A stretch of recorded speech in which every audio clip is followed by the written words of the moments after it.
welcome back to my channel where I'm reading Mansfield Park by Jane Austen. Currently on chapter 12. Today I will be reading out of Mansfield Park chapter 12. Poor Fanny. I think she really likes Edmund, and I think Edmund really likes her, but also really likes Mary. It's the Tale of Two Cities. Should read that, but gotta put that on the list too. Franny was sort of looking out the window, and they were gonna go stargazing, and then the glee started, and everybody was around the piano singing, and then Edmund couldn't look away from Mary Crawford. A glee. A song for men's voices in 3 or more parts, usually accompanied by a type popular, especially from 1750 to 1830. Oh my gosh. I'll have to learn a glee. They were all singing a glee around the piano, and once again, Edmund left Fanny to go admire Mary Crawford. Chapter 12. Oh yeah, and Sir Thomas is gonna return. The Bertram's dad's gonna return, and everybody's dreading it. They called the month the Black Month. Sir Thomas was to return in November, and his eldest son had duties to call him earlier home. Henry's coming home early. Not Henry. Haven't heard about him in so long. Yeah, Henry. No, Henry Crawford. What's the oldest? Woolert. Tom. It's Tom. Thomas. Tom. Got it. The approach of September brought tidings of Mr. Bertram, first in a letter to the gatekeeper and then in a letter to Edmund, and by the end of August he arrived himself to be gay, agreeable, and gallant, again as occasion served, or Miss Crawford demanded. Miss Crawford is demanding. To tell of races and Weymouth, and parties and friends to which she might have listened 6 weeks before with some interest, and altogether give her fullest conviction by the power of actual comparison of her preferring his younger brother. She prefers Edmund, and so she will have no part in this conversation with Tom. It was very vexatious, and she was heartily sorry for it, but so it was, and so far from now meaning to marry the elder, she did not want to attract him beyond what the simplest claims of conscious beauty required. His lengthened absence from Mansfield, without anything but pleasure in view, and his own will to consult, made it perfectly clear that he did not care about her, and his indifference was so much more than equalled by her own, that were he now to step forth, the owner of Mansfield Park, the Sir Thomas complete, which he was to be in time, she did not believe she could accept him. The Sir Thomas complete, does that, oh, I see, not that his dad died, but that he is now Sir Thomas. Completely. I got it. I thought Sir Thomas complete meant that the dad died, which he was to be in time. The season and duties which brought Mr. Bertram back to Mansfield took Mr. Crawford into Norfolk. Everingham could not do without him in the beginning of September. He went for a fortnight of such dullness to the Miss Bertrams as ought to have put them both on their guard, and made even Julie admit in her jealousy of her sister the absolute necessity of distrusting his attentions, and wishing him not to return. He's an untrustworthy fellow. And a fortnight of sufficient leisure, in the intervals of shooting and sleeping, to have convinced the gentleman that he ought to keep longer away had he been more in the habit of examining his own motives, and of reflecting to what the indulgence of his idle vanity was tending. But thoughtless and selfish from prosperity and bad example, he would not look beyond the present moment. The sisters, handsome, clever, and encouraging, were an amusement to his sated mind, and finding nothing in Norfolk to to equal the social pleasures of Mansfield. He gladly returned to it at the time appointed, and was welcomed thither quite as gladly by those whom he came to trifle with further. He's trifling. Maria, with only Mr. Rushworth to attend her, and doomed to the repeated details of his day's sport, good or bad, his boast of his dogs, his jealousy of his neighbours, his doubts of their qualifications, and his zeal after poachers, subjects which will not find their way to female feelings without some talent on one side or some attachment on the other, had missed Mr. Crawford grievously. Maria is missing Henry Crawford. Oh boy. And Julia, unengaged and unemployed, felt all the right of missing him much more. Each sister believed herself the favourite. Julia might be justified in so doing by the hints of Mrs. Grant, inclined to the credit what she wished, and Maria by the hints of Mr. Crawford himself. Everything returned into the same channel as before his absence, his manners being to each so animated and agreeable as to lose no ground with either, and just stopping short of the consistent, the steadiness, the solicitude, and the warmth which might excite general notice. Fanny was the only one of the party who found anything to dislike. But since the day at Southerton, she could never see Mr. Crawford with either sister without observation, and seldom without wonder or censure, and had her confidence in her own judgment been equal to her exercise of it in every other respect. Had she been sure that she was seeing clearly and judging candidly, she would probably have made some important communication to her usual confidant. As it was, however, she only hazarded a hint, and the hint was lost. She's trying to hint to these girls that he's a trifling rake. He's probably out trifling about with other women, too, don't you think? He's an insatiable flirt. He's an insatiable flirt of all the world. In the whole of the world. She said to these two girls, "I am rather surprised," said she, "that Mr. Crawford should come back again so soon after being here so long before, full 7 weeks. For I had understood he was so very fond of change and moving about, and I thought something would certainly occur where he was once gone to take him elsewhere. He's used to much gayer places than Mansfield." Hint. "It is to his credit," was Edmund's answer, and I thought that was a girl saying that. "It is to his credit," was Edmund's answer, and I dare say it gives his sister pleasure. She does not like his unsettled habits. What a favourite he is with my cousins. Yes, his manners to women are such as must please. Mrs. Grant, I believe, suspects him of a preference for Julia. I have never seen much symptom of it, but I wish it may be so. He has no faults, but what a serious attachment would remove. "If Miss Bertram were not engaged," said Fanny cautiously, "I could sometimes almost think he admired her more than Julia, which is perhaps more in favour of his liking Julia best than you, Fanny, may be aware.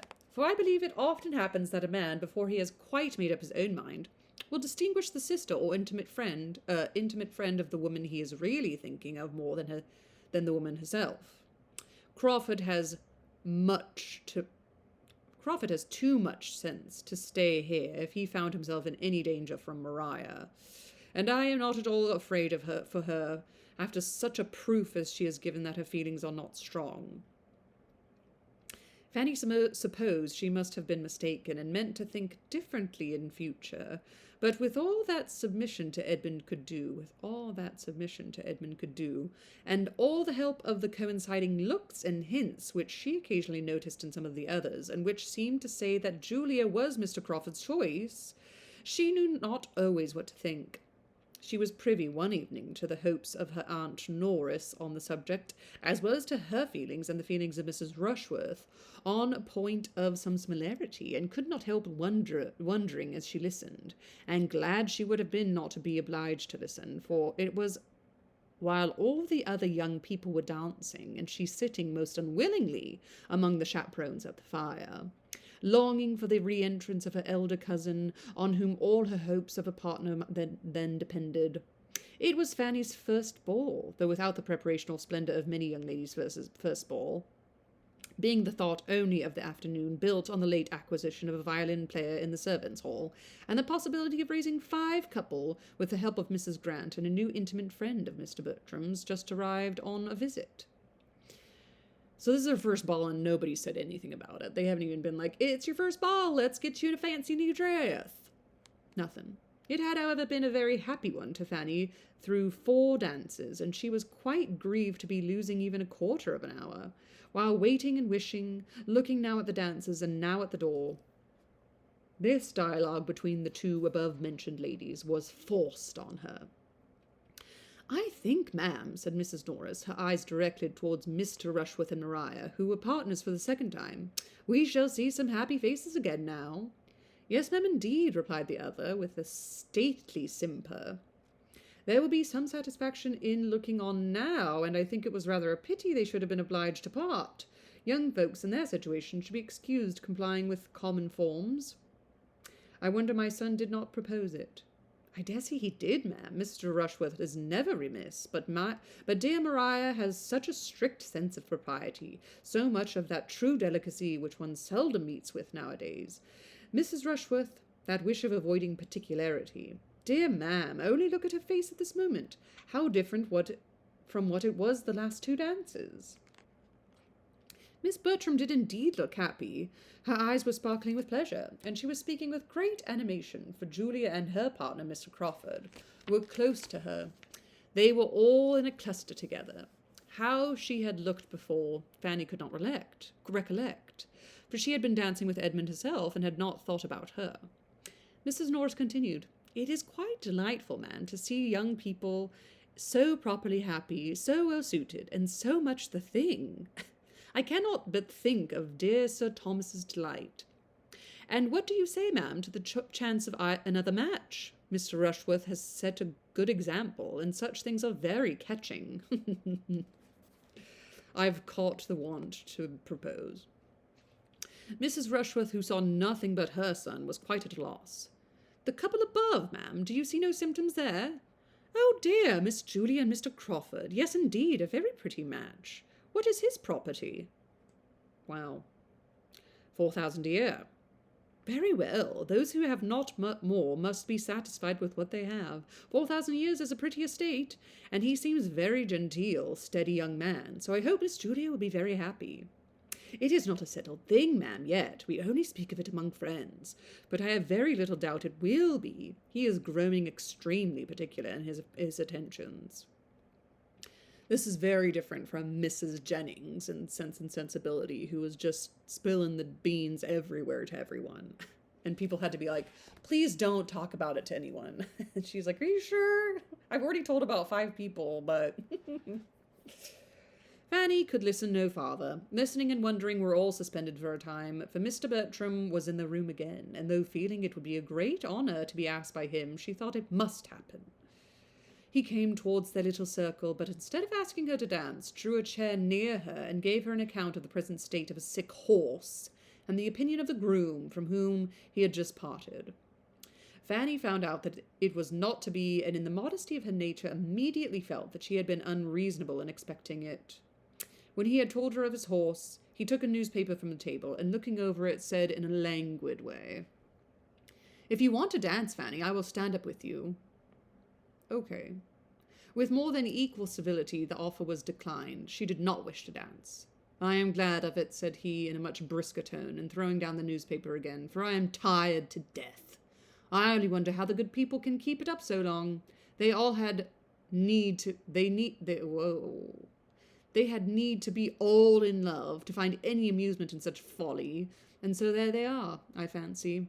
If you look at them, you may see they are so many couple of lovers, all but Yates and Mrs. Grant. And between ourselves, she, poor woman, must want a lover as much as any one of them. A desperate dull life of hers must be with a doctor. making a sly face as he spoke towards the chair of the latter, who, proving, however, to be close at his elbow, made no instantaneous a change of expression and subject necessary, as Fanny, in spite of everything, could hardly help but laughing. A strange business this in America, Dr. Grant. What is your opinion? I always come to you to know what I am to think of public matters. My dear Tom, cried his aunt soon afterwards, as you are not dancing, I dare say you will have no objection to join us in a rubber, shall you? Then, leaving her seat and coming with him to enforce the proposal, added in a whisper, We want to make a table for Mrs. Rushworth, you know. Your mother is quite anxious about it, but cannot very well spare time to sit down herself because of her fringe. Now you and I and Dr. Grant will just do, and though we play but half-crowns, you know, you may bet half-guineas with him. I should be most happy, replied he aloud, and jumping up with alacrity. It would give me the greatest pleasure, but I am at this moment going to dance. Come, Fanny, taking her hand. Do not be dawdling any longer, or the dance will be over. Fanny was led off very willingly, though it was impossible for her to feel much gratitude toward her cousin, or distinguish, as he certainly did, between the selfishness of another person and his own. He just wanted to get out of it, so he decided to dance with Fanny. And pretty modest request, upon my word, he indignantly exclaimed as they walked away. To want to nail me to a card table for the next 2 hours with herself and Dr. Grant, who are always quarrelling, and that poking old woman who knows no more of whist than of algebra. I wish my good aunt would be a little less busy, and to ask me in such a way, too, without ceremony before them all, so as to leave me no possibility of refusing. That is what I dislike most particularly. It raises my spleen more than anything. To have the pretense of being asked, of being given a choice, and at the same time addressed in such a way as to oblige one to do the very thing, whatever it be. If I had not been luckily thought of standing up with you, I could not have got out of it. It is a great deal too bad, but when my aunt has got her fancy in her head, nothing can stop her. That's funny. What does... It raises my spleen. I feel like this is the second time I've heard the word spleen in Jane Austen. It's so funny. It raises my spleen. What are we talking about? Oh, makes you angry, irritable. The phrase uses spleen metaphorically, obviously, referring to a bad temper. In the past, the spleen was believed to be the physical source of anger. Vent one's spleen. Wow. Anger, melancholy, and mirth. Huh. I'm bringing it back. We should bring that saying back. Really raises my spleen more than anything. And that was chapter 12, ending on a spleeny note. Wow, there's so much to learn. So much to learn in this life, and I feel like I'm just being fire hosed with learning from these books, and I'm so appreciative. Thank you. God bless Jane Austen. Happy reading, everybody. We'll keep it short today, a little short chapter. I can tell that my brain and my eyes and my mouth are misfiring and slowing down. So I'm going to call it a day for reading. Join me next time as I read chapter 13 of Mansfield Park. Thank you all. I appreciate you. Take care of yourselves. Happy reading, and ta-ta!